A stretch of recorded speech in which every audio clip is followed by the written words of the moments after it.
Quisiera presentar a Carlos Larrea, que es un reconocido académico con una amplia formación, licenciado en Filosofía, con un máster en Ciencias Sociales y un doctorado en Economía Política en York University, así como también un postdoctorado en Salud y Desarrollo en la Universidad de Harvard.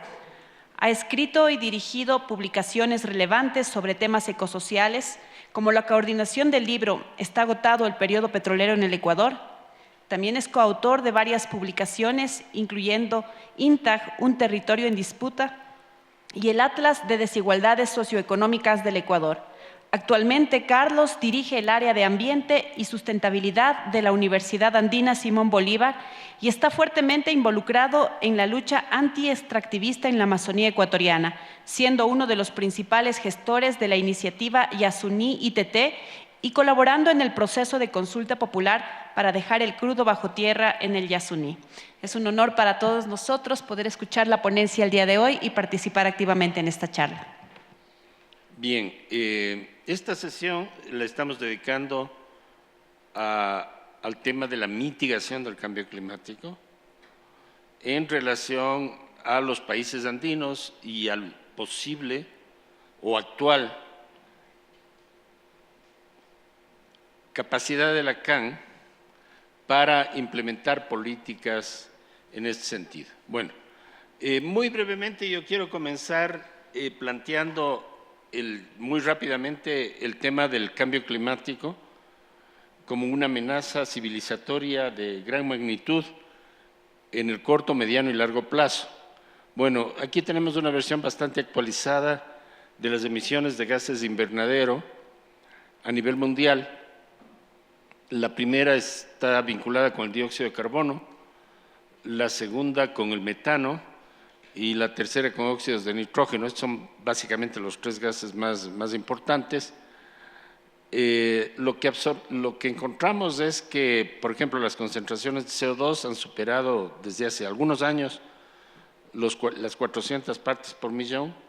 El límite preindustrial era 280. Y si ustedes ven la gráfica que está en primer lugar, ven que esto significa el cambio en los últimos 40 años aproximadamente. No se nota ninguna tendencia a la estabilización. Eso significa que hay una tendencia ascendente permanente, que más o menos podemos decir que el planeta no se ha enterado del Acuerdo de París. ¿Sí? El segundo se refiere al metano. El metano es, de acuerdo con algunos parámetros bastante utilizados, 23 veces más activo que el CO2, como por su impacto sobre el cambio climático, que se llama forzamiento radiativo. Y en tercer lugar está un producto de la combustión, de los motores de combustión interna básicamente, que son óxidos de nitrógeno. En todos los casos tenemos una tendencia ascendente muy fuerte que no está controlada, y eso nos preocupa bastante. Bueno, como resultado evidentemente tenemos un incremento enorme de la temperatura a nivel global. Esto ya está llegando a proporciones que yo diría están al borde de la catástrofe. Miren ustedes este verano en Europa. El año actual, el 2023 y lo que va del 2024, ha sido el año más caliente registrado desde que se inventaron los termómetros. Nunca hemos tenido un año con temperaturas tan altas, y el número de muertos, incluso en países industrializados, por ejemplo, Europa Occidental o la Unión Europea, alcanza los varios miles, muertos de calor. ¿Sí? Esto es un ejemplo, y hay otros ejemplos igualmente dramáticos: las inundaciones bastante recientes en Bangladesh, el tema que se registró en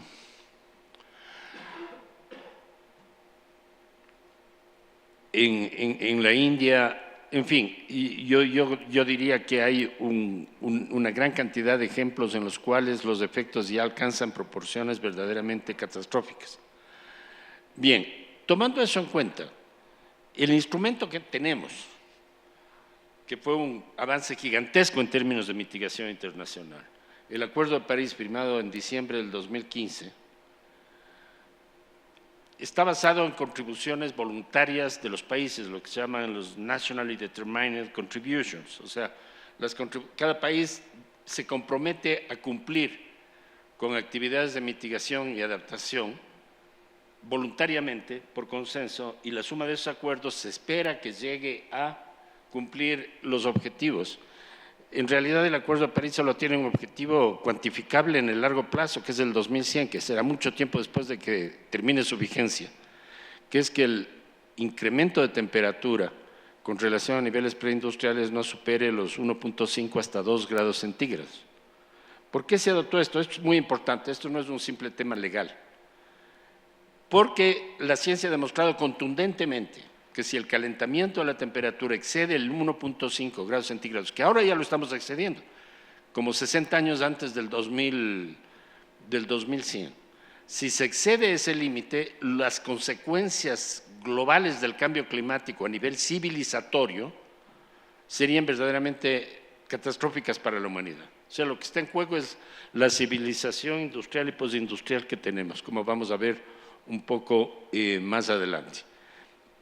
El problema es que si se suman todas las contribuciones nacionales, lo que quieren hacer los países, de los 195 países que han corroborado el Acuerdo de París, hay una enorme diferencia entre lo que los países se proponen hacer y lo que se necesita hacer. Y si seguimos en la trayectoria actual, no vamos a terminar al siglo XXI con 1.5 grados centígrados, sino probablemente con algo que esté entre 2 y 3 grados centígrados, ¿sí? De acuerdo con las últimas actualizaciones, tal vez 2.8. Todo lo que exceda los 2 grados centígrados sería catastrófico para el planeta. Entonces, no estamos encaminados a resolver el problema, sino estamos en un camino muy peligroso. Y a eso se junta el otro problema que para el área andina es muy importante, y es que, de acuerdo con los estudios científicos más respetables, estoy en este caso tomando el caso del Instituto Ambiental de Estocolmo, la teoría de los límites planetarios.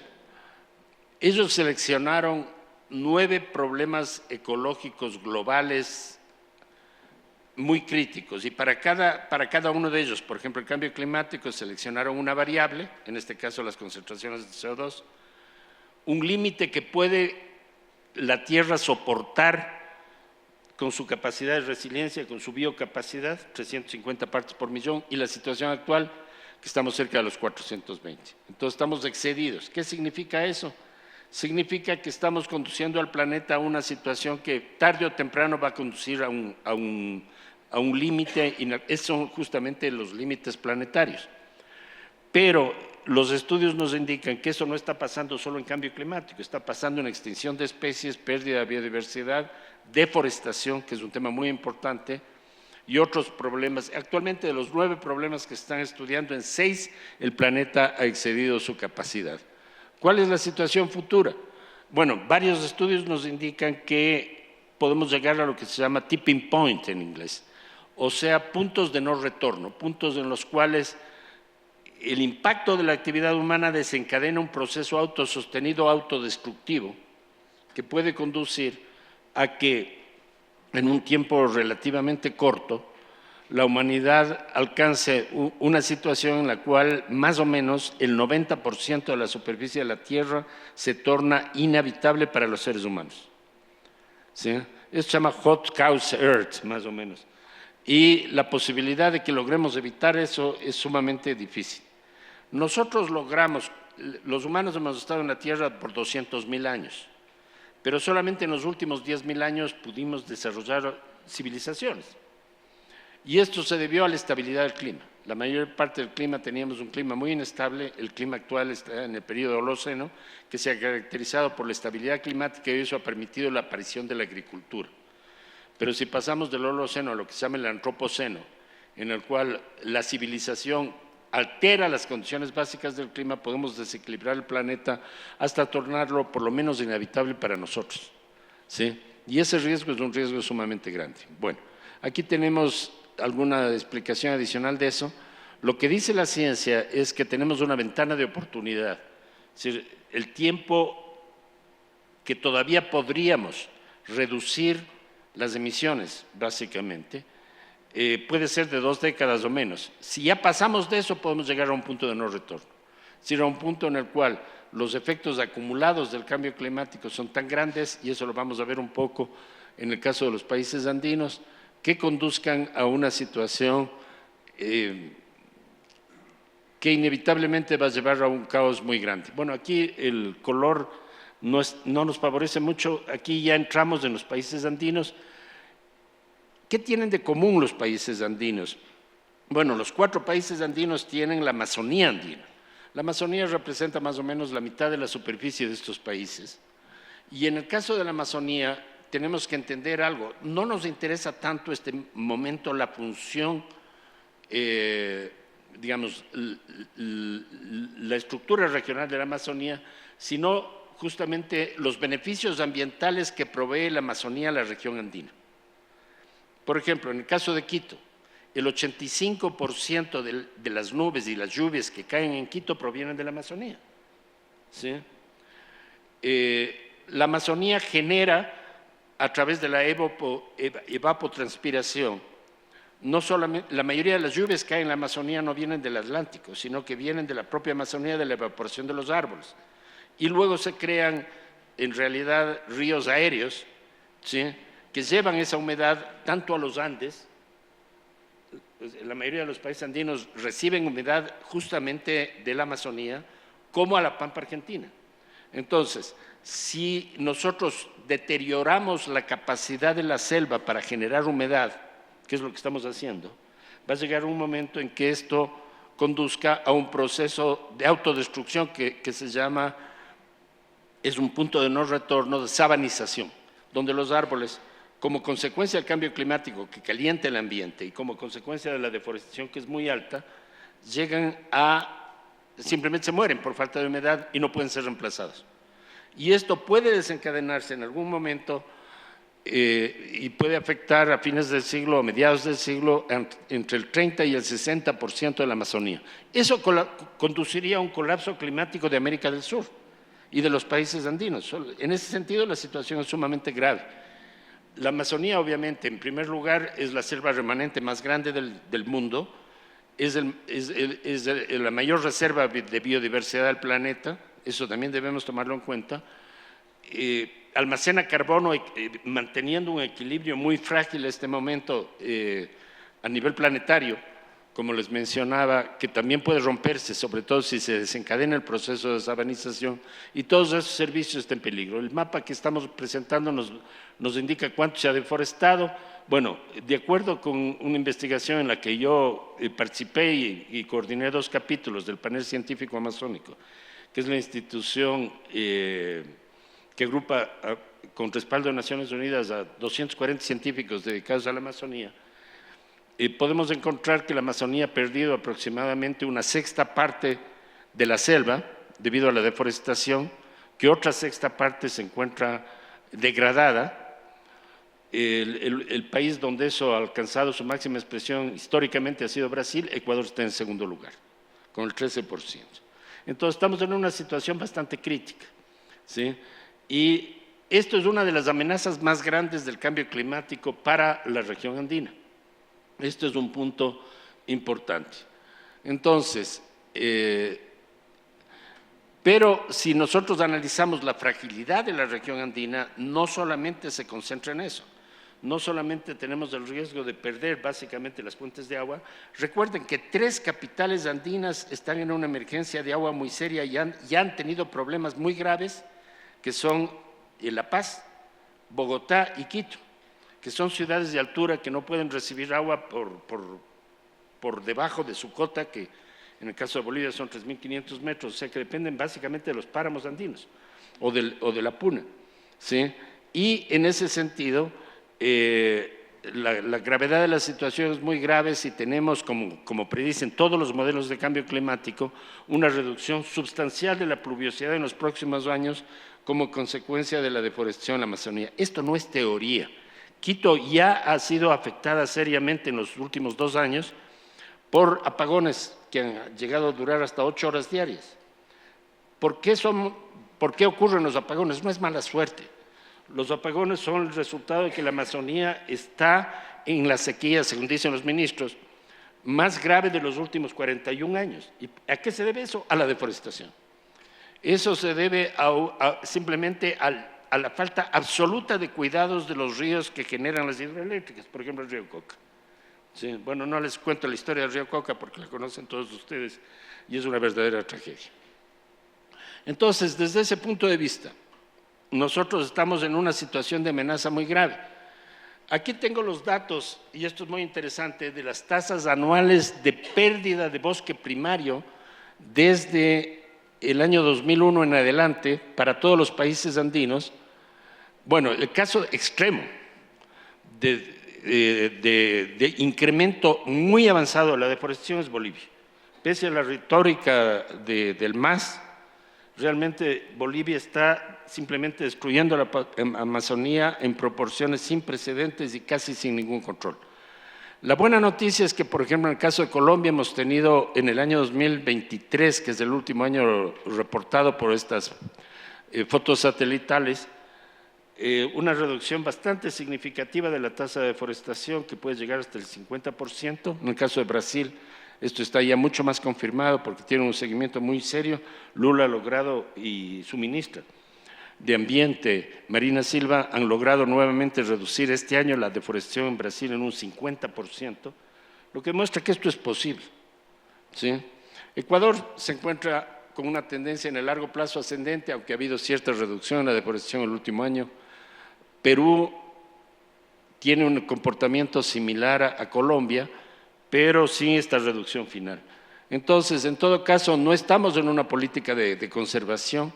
Y aquí vale la pena preguntarnos, bueno, ¿cuáles son las emisiones de gas invernadero de los países del área andina?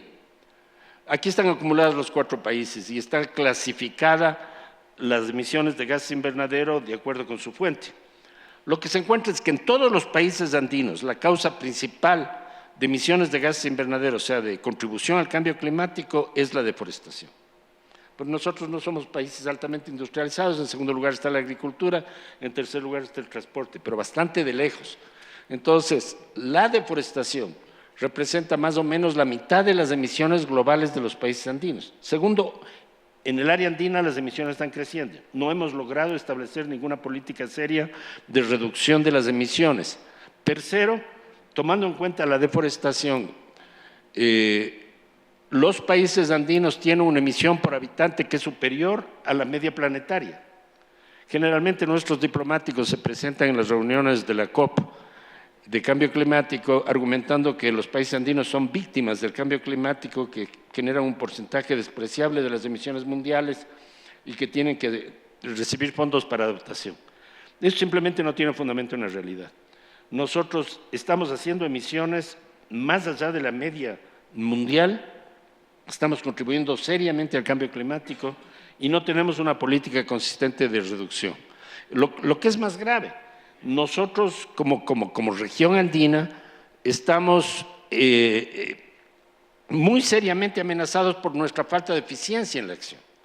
Ahora, el mensaje positivo es que Colombia ha logrado una reducción muy significativa en los últimos 2 años, que hay una estrategia en marcha en Brasil, que en este momento se han activado, yo creo, mecanismos internacionales serios para establecer una política panamazónica de conservación que se base en un nuevo paradigma. Recuerden que en pocos meses en Cali vamos a tener la COP 15, me parece, o 16, de biodiversidad, y que el año 2025 en Belén, en Brasil, vamos a tener la COP 30 de cambio climático, y en ambos casos se está planteando seriamente por primera vez la necesidad de tener una política coherente panamazónica para responder a estos desafíos. Yo les presento aquí la versión castellana del informe presentado para la Amazonía por el Parlamento Andino, que fue preparado por el Panel Científico Amazónico, del cual formo parte, que es un documento oficialmente aceptado por el Parlamento Andino que condujo a una declaración de emergencia de la Comunidad Andina de Naciones que planteaba ante el mundo la necesidad de cambiar radicalmente la política respecto a la deforestación en Amazonía.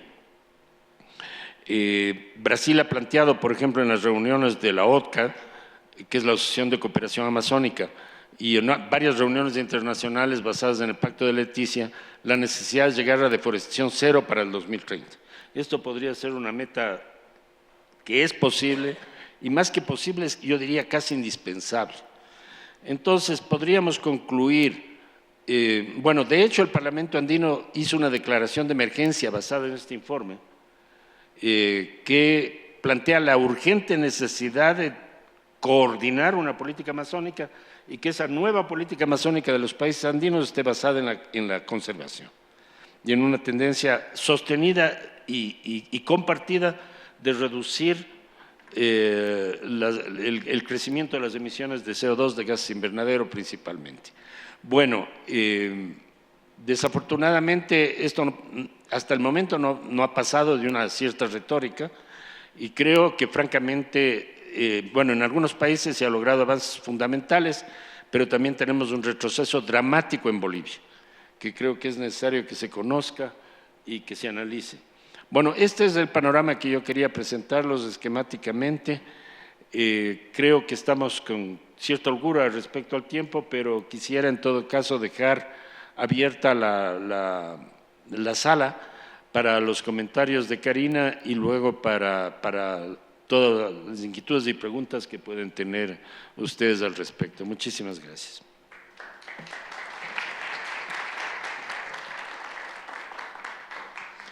Muchísimas gracias, Carlos, por estos importantes aportes que son relevantes en este tema.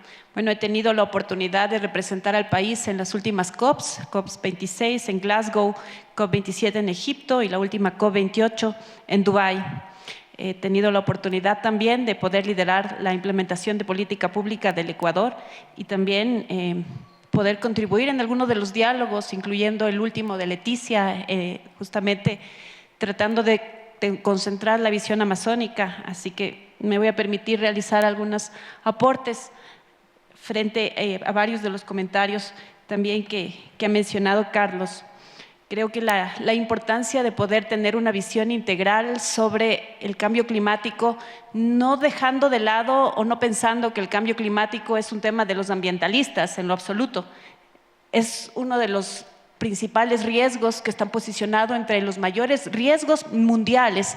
La encuesta que se hace en el World Economic Forum sobre cuáles son los mayores riesgos que enfrenta la humanidad para los próximos 2 y 10 años.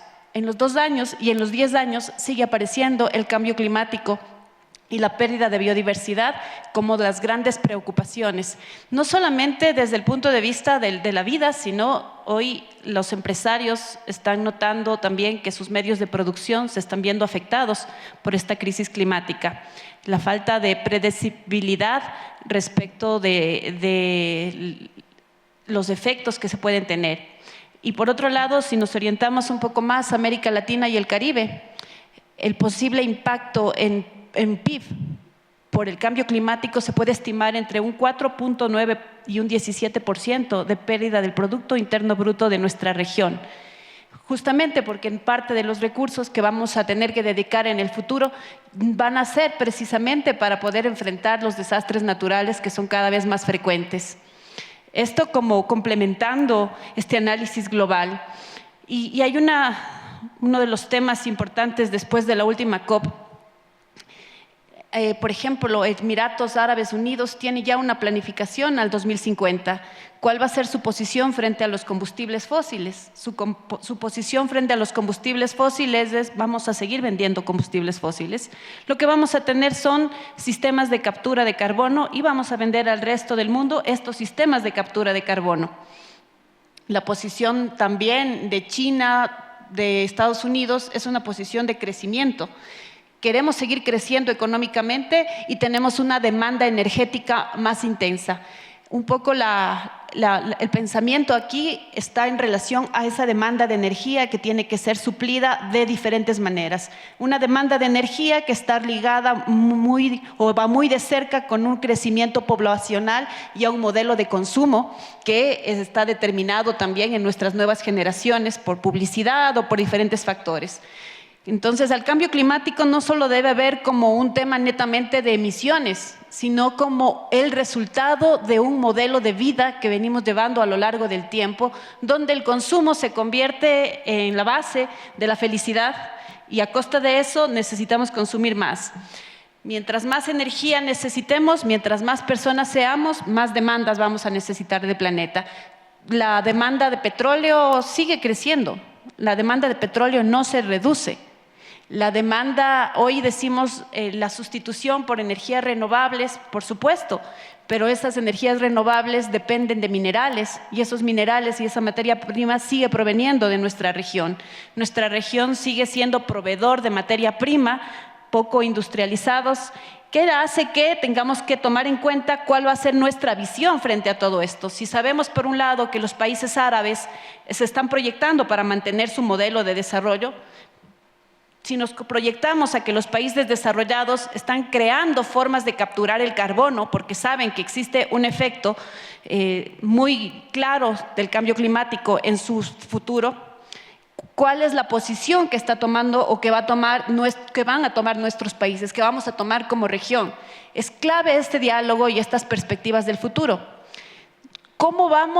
Si vamos a seguir supliendo la materia prima, ¿cuáles van a ser esos efectos en nuestra materia prima? Si vamos a seguir generando agricultura, ¿cuáles son los efectos del cambio climático en la agricultura para nosotros?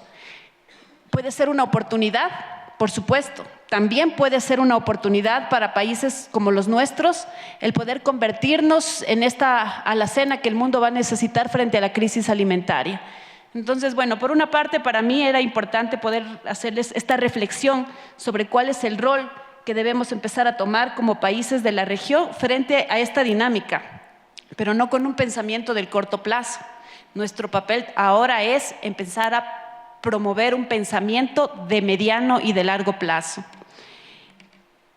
Y yendo un poco más a estos temas ya amazónicos, creo que aquí hay varios puntos que se deben tomar en cuanto al análisis de políticas. Los países de la Amazonía tenemos una dinámica muy diferente y similar al mismo tiempo.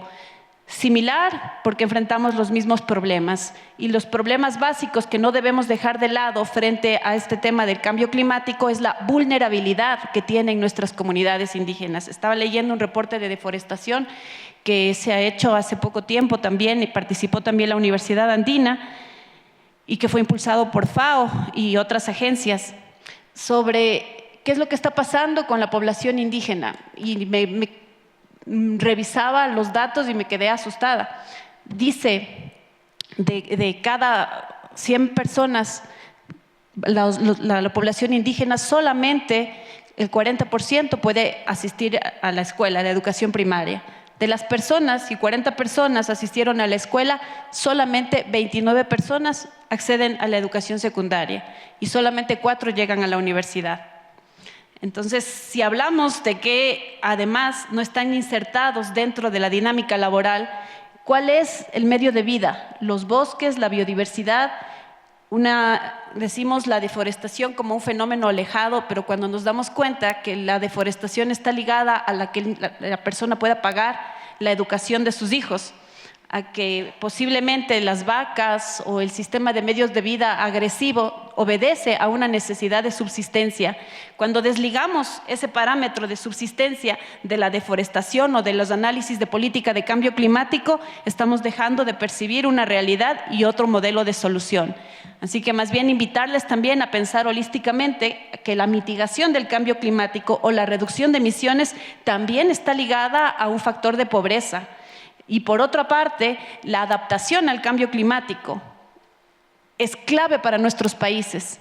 Es cierto que nosotros promovemos o somos emisores también a través de la deforestación, pero por otro lado somos también de alguna manera afectados por estos efectos del cambio climático y nuestro grado de crecimiento en el futuro va a ser diferente al que ya tuvieron los países desarrollados. Nuestra posición en Ecuador en los espacios internacionales ha sido el defender la posición de responsabilidades comunes pero diferenciadas. Somos responsables y vivimos en el mismo mundo, pero las responsabilidades sobre el cambio climático son diferenciadas. Así que ha sido esta una de las posiciones que se han mantenido a lo largo del tiempo en los diferentes espacios internacionales, y también nuestras prioridades han estado dadas por la necesidad de profundizar la adaptación al cambio climático. Se habla mucho de la mitigación porque podemos relacionar a cuántas emisiones se emitieron o se dejaron de emitir. ¿Cómo hablamos de la adaptación? En la COP28, uno de los acuerdos principales ha sido establecer el marco de resiliencia de Emiratos Árabes Unidos, el Resilient Framework. Hoy hay una serie de indicadores que se tienen que empezar a levantar porque ya hay ciertos acuerdos sobre adaptación y también nuestros países tienen que empezar a medir. Hablamos mucho de mitigación, pero en la Amazonía no existen datos. Hemos hecho una investigación también sobre los datos de adaptación al cambio climático. No existe data todavía, indicadores claros de cómo nos estamos empezando a entender los riesgos climáticos en la Amazonía y cuáles son precisamente esas medidas de adaptación clave que debemos implementar. Hay muchísima información dispersa, unas visiones, diríamos, segmentadas, marcos legales diferentes en los países, y creo que la ODCA hoy cumple un papel importantísimo frente a poder establecer esos diálogos y a identificar esos puntos en común. Bueno, de mi parte he dejado algunas ideas, más bien tratando de abrir el espacio y motivando a que ustedes desde sus diferentes percepciones puedan realizar las preguntas que crean convenientes. Así que bueno, empezamos y damos paso ahora al panel de preguntas. Buenas tardes. Gracias por estas acertadas palabras. Yo quería hacer una consulta ya mucho más aterrizada a nuestra realidad. Yo ponía aquí como sociedad civil, como ciudadanos ecuatorianos, ¿qué podemos hacer para empezar a dar esos cambios positivos? ¿Sí? Y no esperar únicamente a que haya una intervención del Estado o de las autoridades.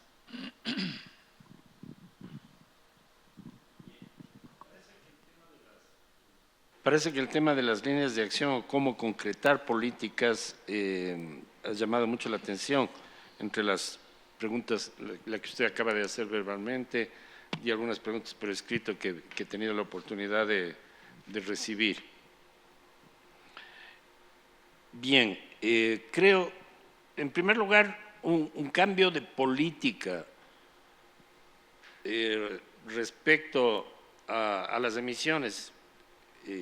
Una política de mitigación, en primer lugar, es absolutamente viable. Quiero mencionarles dos ejemplos.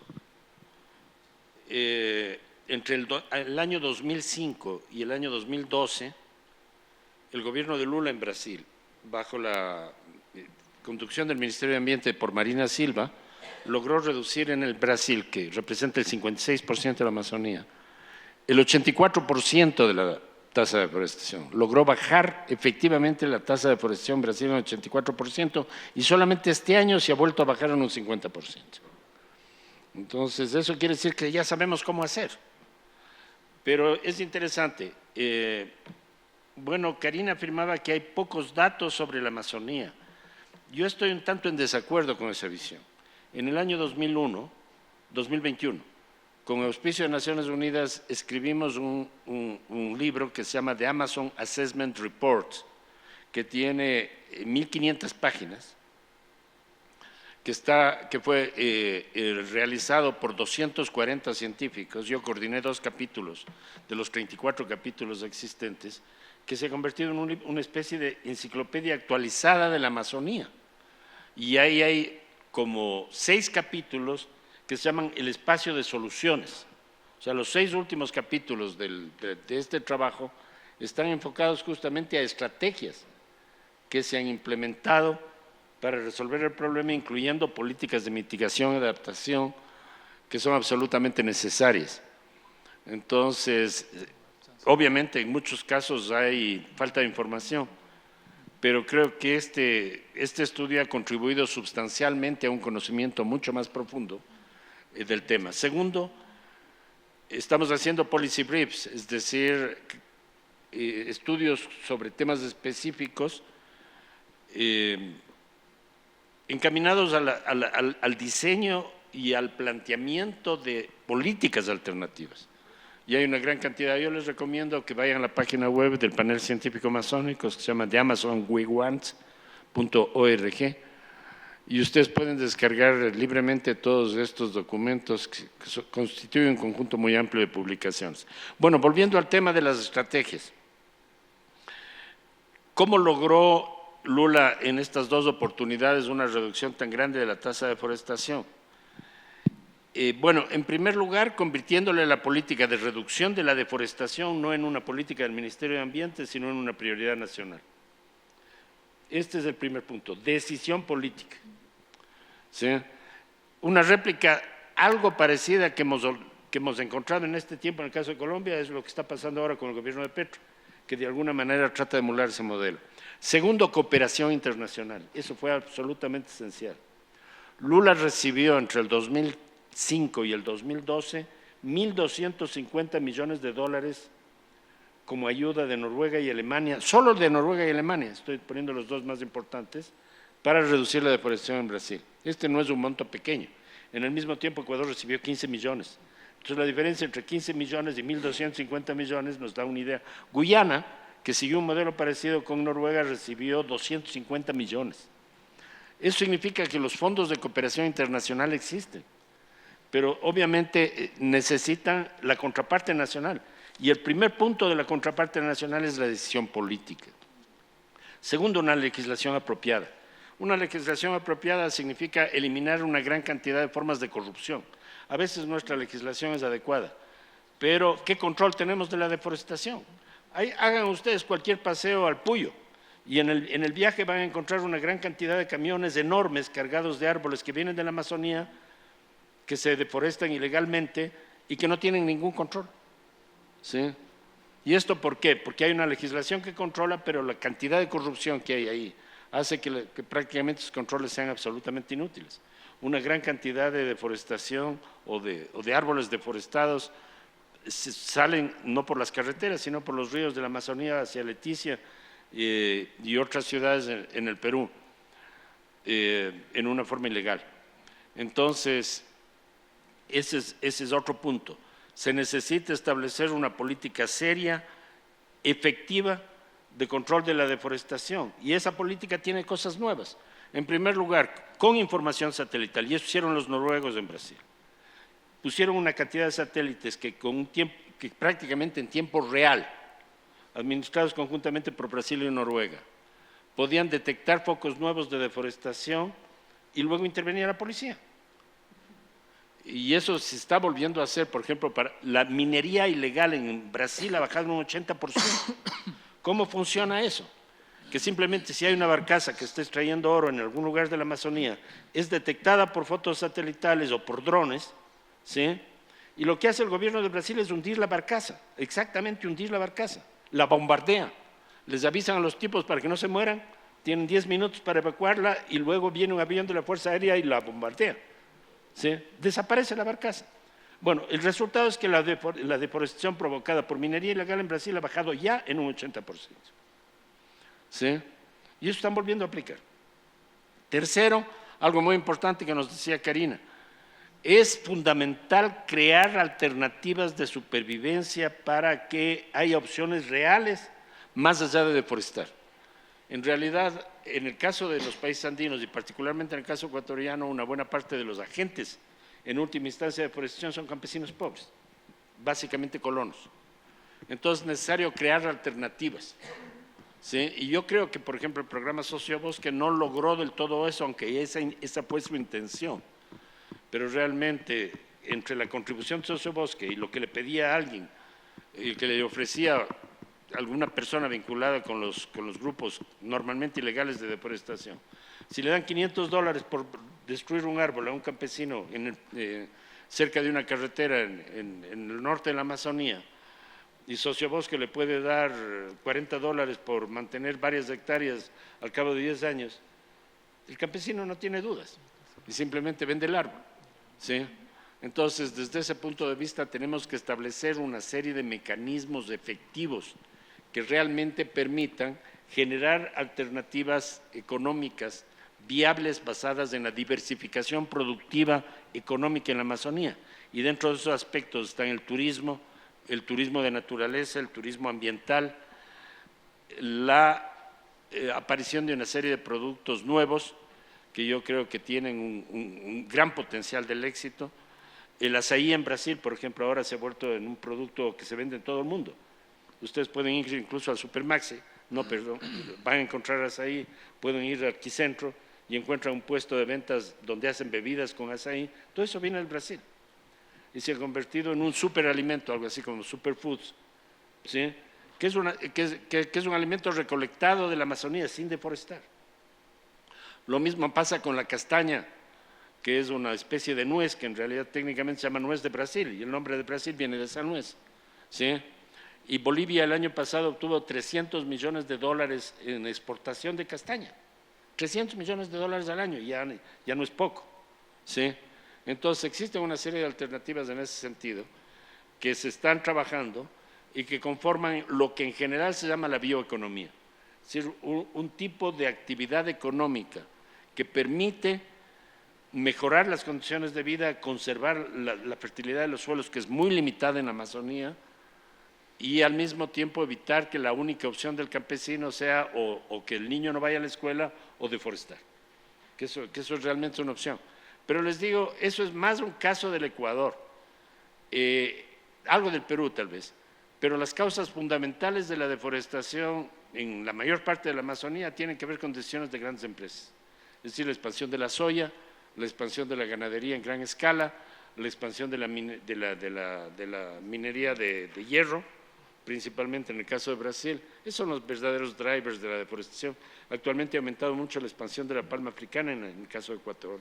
Entonces, no es solamente un tema de pobreza, sino es un tema del modelo de desarrollo que de alguna manera se busca implementar.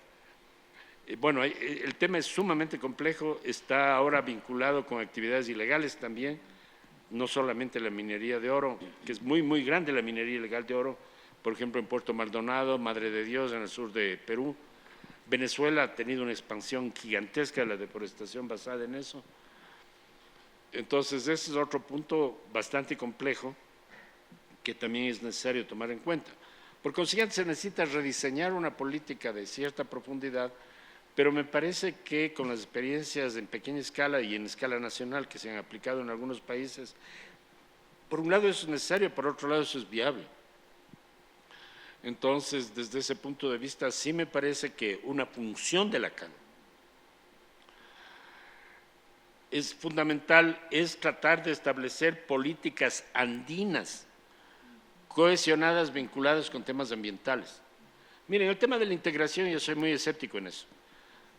Entiendo que la CAN se estableció en el año 1969, no sé si estoy mal. Bueno, 1969 es hace muchísimo tiempo, ¿sí? Bueno, ¿y qué ha pasado? Hasta ahora no logramos la integración económica, no tenemos un arancel externo común, no hemos logrado un mercado como el Mercosur, y las posibilidades de que eso ocurra son mínimas. Entonces, desde ese punto de vista, creo que una función nueva de la CAN que puede de alguna manera dinamizar su existencia es enfrentar los problemas comunes de los países andinos, y son dos. Los problemas comunes de los países andinos son, por un lado, la violencia vinculada con el tráfico ilegal de cocaína y también con el tráfico ilegal de oro, ¿sí? Y en segundo lugar, el deterioro ambiental. Miren, los países andinos amazónicos conservan la mayor parte de la biodiversidad de la Amazonía. Esto es algo muy importante. Brasil tiene el 56% de la Amazonía, pero las áreas más biodiversas de la Amazonía todas están paralelas a la cordillera de los Andes. Es el caso del Parque Nacional Yasuní, por ejemplo. Entonces, segundo, tenemos la mayor resiliencia en la Amazonía.